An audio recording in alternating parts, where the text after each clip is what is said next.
Assalamualaikum warahmatullahi wabarakatuh. Halo semuanya, perkenalkan nama saya Zahra Wilya Wibowo. Saya dari Fakultas Tarbiyah dan Keguruan dengan program studi PG PAUD Universitas Islam Bandung. Jadi kali ini saya akan memaparkan tentang hasil penelitian saya dengan berjudul Gangguan Bicara pada Anak Usia Dini. Selamat mendengarkan.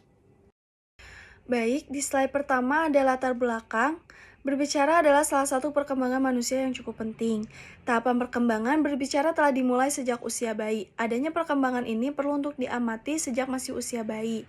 Karena berbicara merupakan salah satu perkembangan yang dilakukan secara bertahap sama dengan perkembangannya lainnya. Jadi perkembangan berbicara ini sama tahapnya seperti perkembangan lainnya.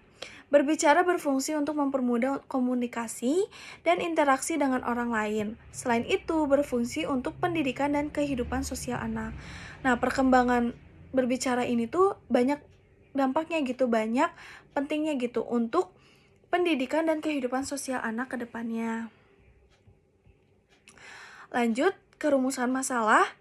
Mengapa anak bisa mengalami keterlambatan berbicara? Dan bagaimana sih dampak yang terjadi apabila anak terlambat berbicara? Tujuannya agar mengetahui apa penyebab anak bisa mengalami gangguan keterlambatan pada berbicara dan mengetahui dampak apa yang terjadi apabila anak mengalami gangguan keterlambatan pada berbicara. Penyebab menurut peneliti, menurut Harlock tahun 2003, bahwa anak terlambat berbicara karena anak berada pada sebuah perkembangan bicara yang berada di bawah kemampuan bicara anak seusianya. Dilihat dari artikulasi ketepatan penggunaan kata. Jadi, menurut Harlock ini, bahwa keterlambatan berbicara ini suatu perkembangan bicara yang berada di bawah kemampuan bicara anak tersebut gitu. Yang seharusnya anak-anak waktu masuk sekolah sudah bisa berbicara dengan lancar, bicara misal mama, papa, tapi ketika anak memiliki gangguan berbicara ini tidak bisa gitu, mungkin hanya bengong atau menangis. Penelitian yang kedua, ada gangguan komunikasi ini atau gangguan berbicara meliputi lingkup masalah seperti gangguan bicara, bahasa, dan mendengar. Gangguan bahasa dan bicara melingkup gangguan artikulasi dan kesulitan dalam menggunakan kata-kata. Kalau ini menurut Aziza tahun 2017. Dalam hal ini termasuk faktor dari lingkungan. Nah, kalau menurut Aziza ini, faktor yang mempengaruhi pada gangguan bicara ini kata kunci adalah dalam faktor lingkungan. Mungkin apalagi termasuk kedua orang tuanya yang paling dekat gitu. Jadi, gangguan bicara ini tuh sangat penting ketika dalam lingkungan gitu. Jadi sangat berpengaruh. Selanjutnya, dampak.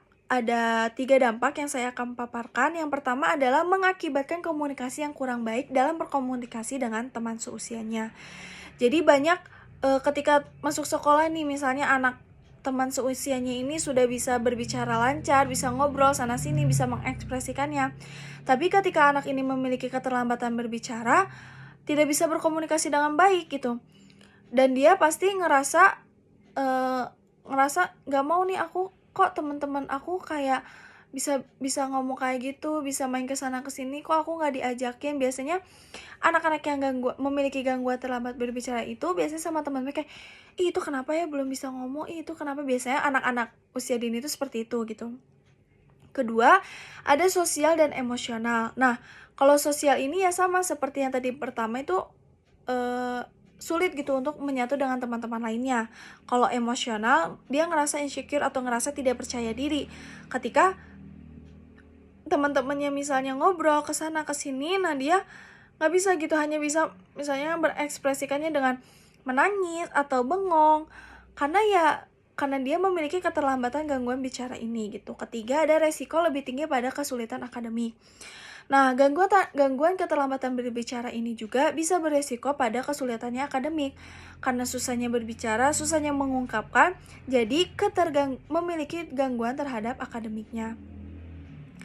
Lalu faktor pertama yang bisa menyebabkan gangguan keterlambatan berbicara yaitu berdasar hasil dari temuan yang telah didapatkan bahwa anak yang mengalami keterlambatan gangguan bicara belum mampu berbicara dengan artikulasi yang jelas. Tidak bisa, mungkin kalau anak-anak seusianya harusnya bisa ngomong mama, papa. Lalu, anak lebih sering menangis karena merasa dirinya tidak dapat menyampaikan perasaan pada lawan bicara. Nah, karena yang memiliki gangguan bicara ini tidak bisa mengungkapkan sesuatu, makanya dia mengekspresikannya dengan nangis. Lalu faktor kedua, yaitu dari orang tua yang memiliki keterbatasan ekonomi, yang akhirnya mereka tidak bisa melakukan treatment khusus untuk memenuhi kebutuhan anaknya. Nah, keterbatasan ekonomi ini juga sangat penting gitu. Ketika orang tua ini tidak memiliki ekonomi yang cukup, jadi orang tua ini tidak bisa melakukan treatment khusus untuk kepada anaknya. Lalu, ketidaksadaran orang tua terhadap perkembangan bicara anak juga kurang diperhatikan. Mungkin ada beberapa orang tua yang memang memiliki ekonomi yang cukup, tapi dia tidak memiliki perhatian atau kepekaan terhadap anaknya gitu. Jadi ya udah cuek aja, ya udah anaknya belum bisa ngomong tuh ya udah ya udahlah, nanti juga bisa sendiri. Nah, itu tuh faktor yang menjadi salah satu faktor anak itu malah makin memiliki gangguan terhadap bicara. Lanjut, ada solusi. Solusi yang dilakukan oleh orang tua adalah berkomunikasi dengan guru. Ketika anak sudah memasuki sekolah, orang tua bisa berbicara atau berkomunikasi dengan gurunya gitu. Meminta metode pembelajaran yang baik diterapkan untuk anak tersebut. Juga anak melakukan sebuah terapi bicara untuk memudahkan dalam berkomunikasi. Ketika memang memiliki ekonomi yang cukup, ya bawalah anak itu kepada treatment atau terapi yang baik gitu. Dan guru juga ikut andil dalam menangani perkembangan anak tersebut. Dan di sekolah juga guru melihat nih perkembangan anak itu udah sejauh mana. Selain itu juga, anak selalu diajak dalam bercerita dan berbicara, dan ini tuh adalah salah satu kunci yang pasti gitu. Ketika anak sering diajak bicara, diajak bercerita, ayo nah sini nah kita mama ceritain ya tentang si kancil pintar nih. Nah kan si anak tuh nanti melihat nih, orang tuanya tuh, oh iya nih ngomong apa nih mama nih, ayah ngomong apa nih. Lama-kelamaan tuh anak tuh akan mengikuti gitu, karena ya kepekaan atau perhatiannya orang tua itu sangat penting bagi anak usia dini. Baik, di slide selanjutnya ini ada contoh beberapa gambar ya. Yang foto pertama itu anak tuh diajak cerita gitu ya. Kayak slide sebelumnya sudah dijelaskan, anak tuh sering-sering diajak cerita, diajak ngobrol, kayak biar anak tuh kayak, oh mama ngomong apa ya, ayah ngomong apa ya, seperti itu. Lalu yang kedua ada anak diajak bermain gitu.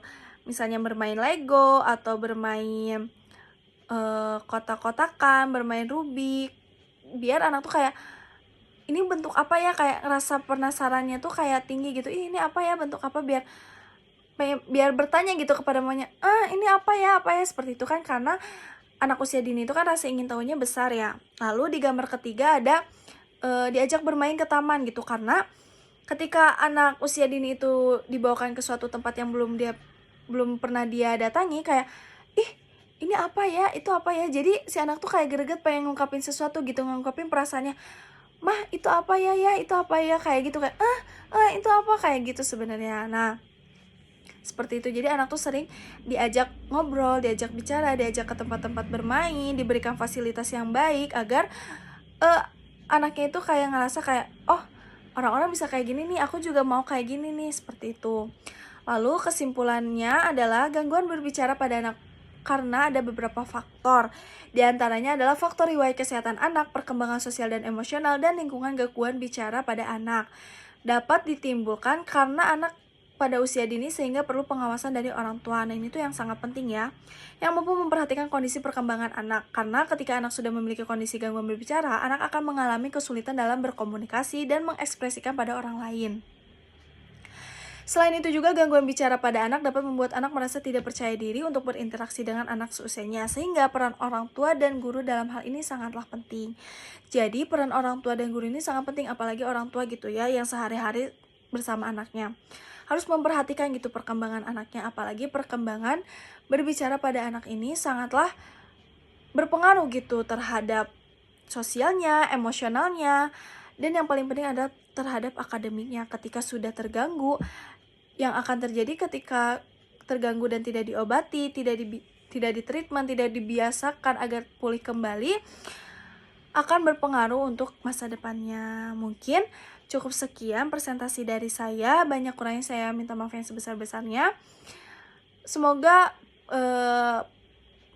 dapat diambil pelajarannya dan semoga bermanfaat. Dadah. Wassalamualaikum warahmatullahi wabarakatuh.